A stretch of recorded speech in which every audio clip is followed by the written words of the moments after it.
Bonjour à tous et à toutes. Ouf. J'espère que vous allez bien. Aujourd'hui, on se retrouve dans le Nouveau Testament, le livre de Marc, chapitre 16. Résurrection de Jésus. Lorsque le sabbat fut passé, Marie de Magdala, Marie la mère de Jacques et Salomé achetèrent des aromates afin d'aller embaumer Jésus.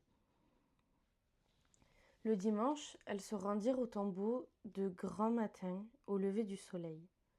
Elles se disaient entre elles: qui nous roulera la pierre qui ferme l'entrée du tombeau? Mais quand elles se levèrent les yeux, elles s'aperçurent que la pierre, qui était très grande, avait été roulée. Elles pénétrèrent dans le tombeau, virent un jeune homme assis à droite, habillé d'une robe blanche, et elles furent épouvantées. Il leur dit: n'ayez pas peur. Vous cherchez Jésus de Nazareth, celui qui a été crucifié. Il est ressuscité. Il n'est pas ici. Voici l'endroit où on l'avait déposé. Mais allez dire à ses disciples et à Pierre qu'il vous précède en Galilée. C'est là que vous le verrez, comme il vous l'a dit. Elles sortirent du tombeau et s'enfuirent, toutes tremblantes et bouleversées, et elles ne dirent rien à personne, car elles étaient effrayées.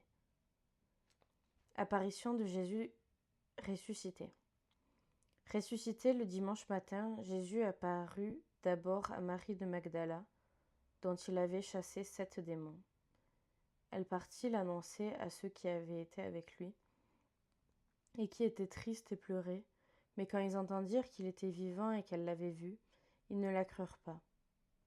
Après cela, il apparut sous une autre forme à 2 d'entre eux qui se rendaient à la campagne. Eux aussi revinrent l'annoncer aux autres, qui ne les crurent pas non plus. Enfin, il apparut aux 11 pendant qu'ils étaient à table, et il leur reprocha leur incrédulité et la dureté de leur cœur, parce qu'ils n'avaient pas cru ceux qui l'avaient vu ressusciter. Mission confiée aux disciples, ascension de Jésus. Puis il leur dit: allez dans le monde entier, proclamez la bonne nouvelle à toute la création.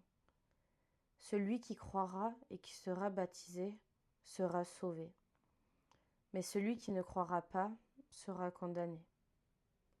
Voici les signes qui accompagneront ceux qui auront cru. En mon nom, ils pourront chasser des démons, parler de nouvelles langues, attraper des serpents,